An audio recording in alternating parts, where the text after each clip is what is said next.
నిత్య నివాసి, నిరంతరము స్తోత్రార్హుడు, మన ఆరాధ దైవమైనటువంటి యేసుక్రీస్తు యొక్క పరిశుద్ధ నామములో మనమంతా కూడా తిరిగి ఉదయకాలపు కృపావాక్య ధ్యానములో పాల్గొనుటకు సజీవ లెక్కలో జ్ఞాపకం చేసుకున్నటువంటి దేవాది దేవునికి హృదయపూర్వకమైనటువంటి కృతజ్ఞతాస్తుతులు చెల్లిస్తూ ఉన్నాను.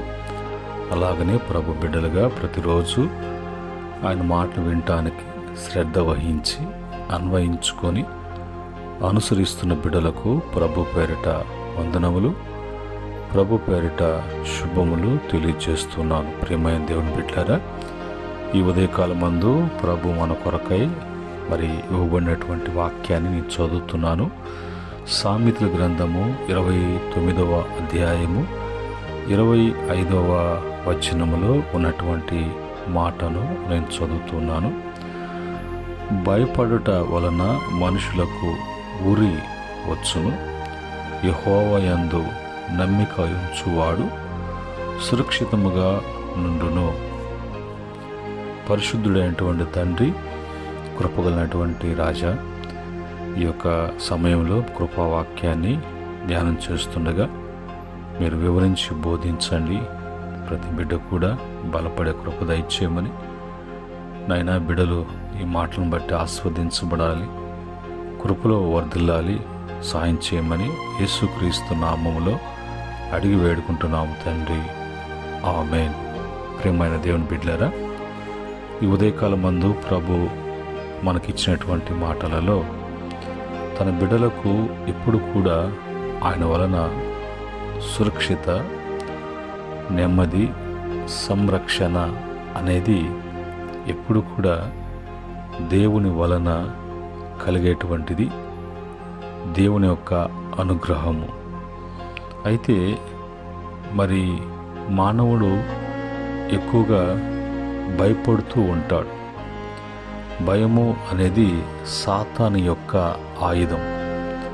మనుషులను భయపడటానికి, తొందర పెట్టడానికి, తారుమారు చేయటానికి, కలవరముతో వారు కృంగదీయబడటానికి సాతానుడు వాడేటువంటి ఆయుధాలలో భయము అనేది ఒక ఆయుధం. అయితే బైబిల్ వాక్యం చెప్తుంది, అలాగా నువ్వు భయపడాల్సిన అవసరం లేదు. అలాగ నువ్వు భయపడితే అది నీకు ఉరిగా ఉంటుంది, అది ఉచ్చుగా, వలగా నువ్వు అందులో చిక్కుకున్నటువంటి వాడుగా ఉంటావు. అలా కాకుండా నీవు సృష్టికర్త అయినటువంటి దేవుడు, ఆయన యందు నువ్వు నమ్మిక ఉంచితే నువ్వు వాటిలో నుంచి విడిపించటమో అలాంటి వాటిలో పడకుండా సురక్షితముగా దేవుడు నిన్ను ఉంచుతాడు. సురక్షిత అనేటువంటి పదానికి అర్థము ఏంటి అంటే భద్రము, రక్షణతో ఉండేది, అపాయము లేనిది. మనం చూస్తున్నప్పుడు ప్రదేశాలు, దేశాలు, ప్రాంతాలు సురక్షిత, పిల్లలు సురక్షిత, ఉన్నటువంటి డబ్బు, ఆస్తిపాస్తులు, నివాసము సురక్షిత. దీన్ని మనం ఇంగ్లీష్లో సేఫ్ అని, సెక్యూర్ అని, ఆ యొక్క పదాలు కూడా భద్రముగా, సురక్షిత, కట్టుదిట్టమైన, ఊరులు లేని, స్థిరమైనది అన్నట్టుగా అర్థాలు ఇచ్చేటువంటి పదాలు. ఇవన్నీ కూడా ప్రభు వలన తన యందు నమ్మిక ఉంచిన బిడ్డలకు ఇవన్నీ కూడా ఈ భద్రతల్లో, ఈ యొక్క రక్షణలో వాళ్ళు జాగ్రత్త చేయబడతారు. ఈరోజు వాక్యంలోకి వెళ్ళినప్పుడు వాక్యముల నుంచి మనము తెలుసుకోవటానికి వాక్యపు మాటలు మనం తీసుకొని అందులో నుంచి మనం తెలుసుకోవాల్సినటువంటి విషయాలు ఏంటి అని చూసినప్పుడు యోబు గ్రంథము 11వ అధ్యాయం 18వ వచనములో నమ్మకమునకు ఆస్పందము కలుగును కనుక నీవు ధైర్యముగా ఉందువు, నీ ఇంటిని నువ్వు పరిశోధించి సురక్షితముగా పడుకొందువు.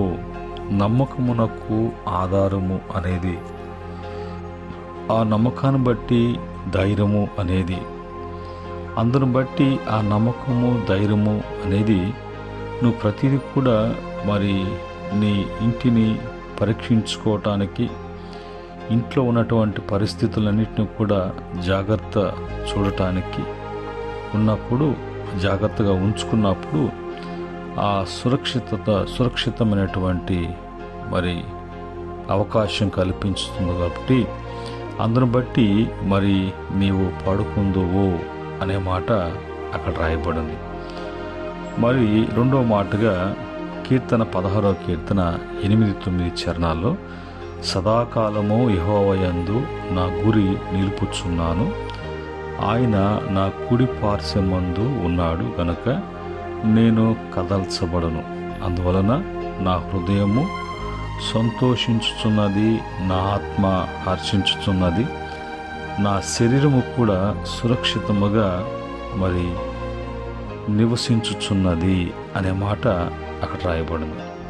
ఇక్కడ భక్తుడు సదాకాలము, ఎప్పుడు కూడా నేను యెహోవా యందే, నేను ఏది వచ్చినా కూడా ఈ దేవుని వైపే నా గురి ఉంచుతున్నాను, నా గురి దేవుడే.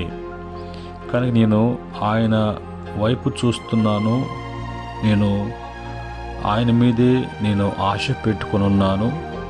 అందును బట్టి దేవుడు నా యొక్క అవసరతలు తీర్చడానికి, నాకు సహాయం చేయటానికి ఆయన నా కుడి పార్శ్వన ఉన్నాడు కనుక నాకు ఎన్ని విధములైనటువంటి మరి ఆటంకం వచ్చినా కూడా నేను కదల్చబడను. ఎందుకంటే ఆయన నా కుడి పార్శ్వన ఉన్నాడు. వచ్చేటువంటి ప్రతి పోరాటాన్ని అణిచివేసేటువంటి వాడు నా పక్కనున్నాడు. అణిచివేసేవాడు నా పక్కనున్నాడు అంటే నేను ప్రతి సహాయానికి నేను ఆయన వైపే చూస్తున్నాను, ఆయనే నాకు చేయాలి అన్నట్టుగా ఒక నిరీక్షణ కలిగినటువంటి వాడుగా ఉన్నాను. ఆ నిరీక్షణలో నాకు మరి ఆ నమ్మకములో ఆధారములో మరి ఒక ఆశ, ఇవన్నీ కూడా నాలో ఉన్నాయి కనుక అవి ఆయన యందే నాకు లభిస్తాయి అనేటువంటి గురి నాకుంది. కాబట్టి ఇప్పుడు ఆయన అవన్నీ కూడా నా జీవితంలో చేయటానికి నా కుడి పార్శ్వన ఉన్నాడు కనుక నేను కదల్చబడను. ఇందువలన నా హృదయము సంతోషిస్తుంది, నా ఆత్మ హర్షిస్తున్నది, నా శరీరము కూడా సురక్షితముగా నివసించుచున్నది. నా శరీరానికి సురక్షిత ఉన్నది, నా ఆత్మకు హర్షించేటువంటి ఇది ఉన్నది, నా హృదయం ఎప్పుడు కూడా సంతోషం ఉన్నది. ఇవన్నీ కూడా మరి లోకంలో మనకి మరి లభిస్తాయా, లేదంటే ఏదైనా ప్రయత్నాలు చేసినప్పుడు ఆ ప్రయత్నాల్లో మనకు అదృష్టవశాత్తు మనకి ఏమన్నా దొరుకుతాయా అన్నట్టుగా మనుషులు అలాంటి ప్రయత్నాలు కూడా చేస్తూ ఉంటారు. కానీ దేవుని బిడ్డలుగా, ఆయన యొక్క భక్తులముగా మన గురి ఆయన మీద నిలిపేటువంటి వారంగా ఉన్నప్పుడే ఆయన వలన మనకు ఏ సహాయము కావాలన్నా, ఏది కావాలన్నా కూడా ఆయనే స్వయంగా వచ్చి మనకు ఇచ్చేటువంటి దేవుడుగా ఉన్నాడు. మనము ఏ విధంగా సంతోషించాలి, ఏ విధంగా హర్షించాలి, ఏ విధంగా సురక్షిత కలిగి ఉండాలి అనేది దేవుని యొక్క కృపను బట్టి మనకు కలుగుతూ ఉంటాయి. అలాగనే కీర్తన 78వ కీర్తన 53వ చరణంలో వారు భయపడకుండా ఆయన వారిని సురక్షితముగా నడిపించెను, వారి శత్రువులను సముద్రములో ముంచివేసెను.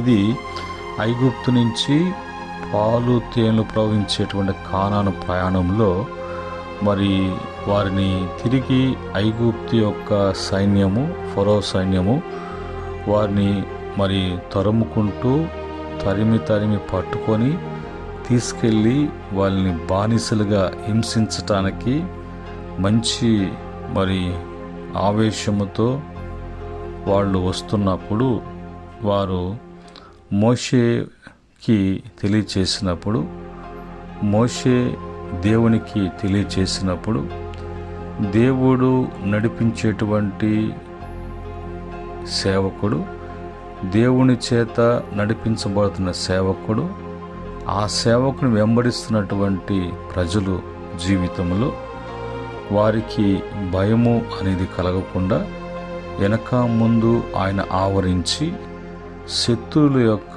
కనులకు వాళ్లకు మరి వీళ్ళు కనిపించకుండా ఒక మేఘం వచ్చి కప్పినట్లుగా వీళ్ళ మార్గములు సరళం చేయబడ్డాయి, వాళ్ళ మార్గాలు మూయబడ్డాయి.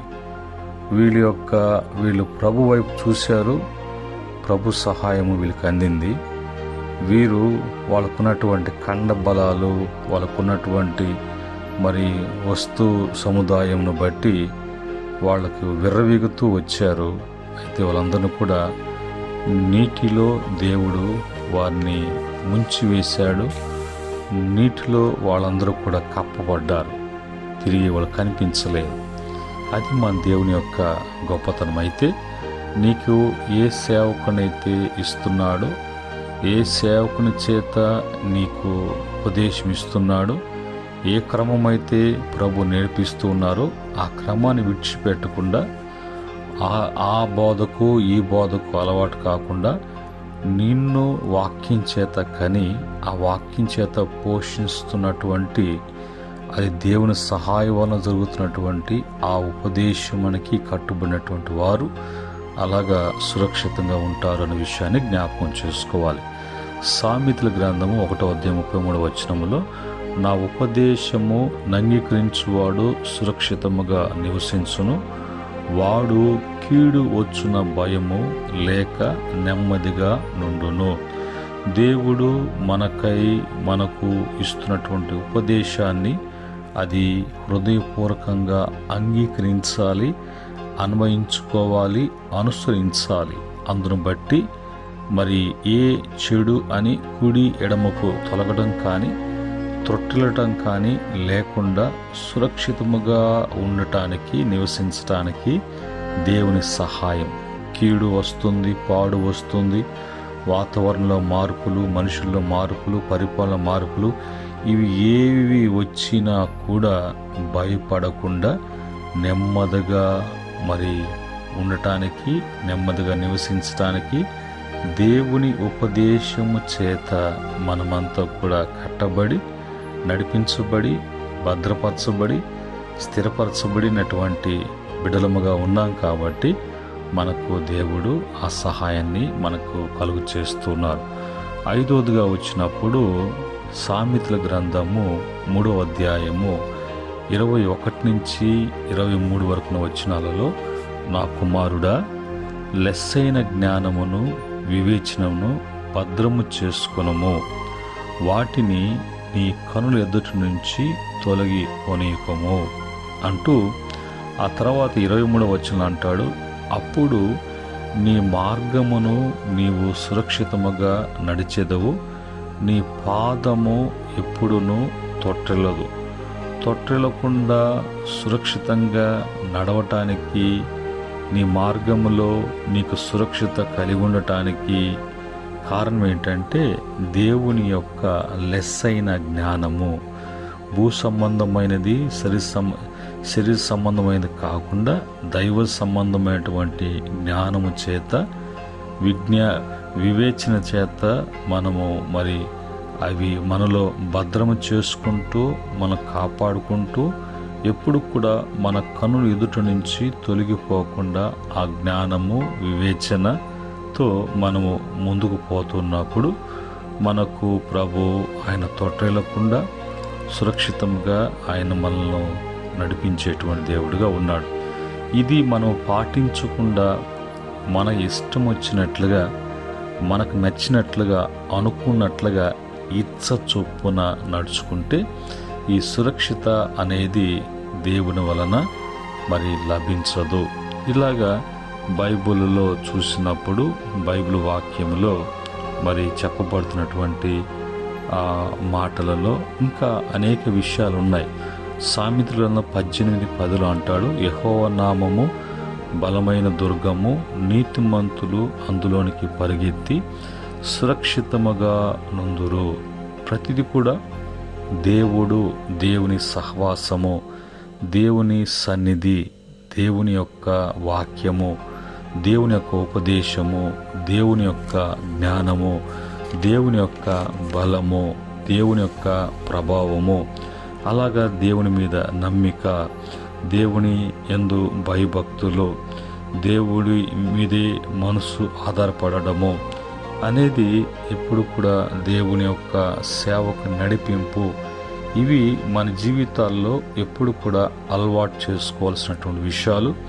ఆ విధంగా మనము నడుచుకునేటువంటి క్రమంలో ప్రభు తప్పక మన జీవితాలలో ఆయన సురక్షితను, నెమ్మదిని, సంతోషాన్ని, మనకు మరి ఆనందాన్ని ఇచ్చి స్థిరపరిచి మనల్ని జీవింపచేసేటువంటి దేవుడిగా ఉన్నాడు. ఈ మాటలను బట్టి ప్రియమైన దేవుని బిడ్డలారా, మనము మన జీవితాలలో మరి ఈ క్రమంలో ఉన్నప్పుడు భయపడాల్సిన అవసరం లేదు. కీడు వచ్చున భయము అస్సలు అవసరం లేదు. ఎందుకంటే దేవుని యందు నువ్వు నమ్మిక ఉంచి ఉన్నావు కాబట్టి ప్రభు ఆయన ఎప్పుడు కూడా నీ కుడి పార్శ్వన ఉన్నాడు కాబట్టి ఏది కూడా నిన్ను కదిలించడం కానీ, తొట్టడం కానీ, నీ జీవితంలో మరి ఎలాంటి వ్యతిరేకతలు నిన్ను భయపెట్టడం కానీ దానికి కారణం ఏంటంటే నీ ముందును వెనకను ఆవరించి నీ కుడి పార్శ్వన నీ చేపట్టుకు నడిపించేటువంటి దేవుడు. ఆయన సర్వశక్తిమంతుడైనటువంటి దేవుడు. ఆయనకు అసాధ్యం అంటూ ఏది కూడా లేనటువంటి దేవుడు. కనుక మనము జీవితాలను కూడా అలాగ కట్టబడటానికి, అలాంటి సురక్షిత నెమ్మది కలిగినటువంటి మరి పరిస్థితుల్లోకి మనం వెళ్ళటానికి ప్రభు ప్రతి బిడ్డ కూడా సహాయం చేయనుగాక. ఆమేన్. పరమందున్నటువంటి ఆశీనుడైనటువంటి మా ప్రభు, మా ప్రార్థనను ఆలకించేవాడువు, మా ప్రార్థనకు సమాధానం ఇచ్చేవాడువు. నిశ్చయముగా తండ్రి, ఈ యొక్క కృపా సమయంలో మాకు ఇలాగా సురక్షిత అనేది కలుగుతుంది, మాలో భయం కలగటానికి కారణాలేంటి అని తెలుసుకునేటువంటి భాగ్యాన్ని కృపా సన్నిధిలో మాకు అనుగ్రహించారు.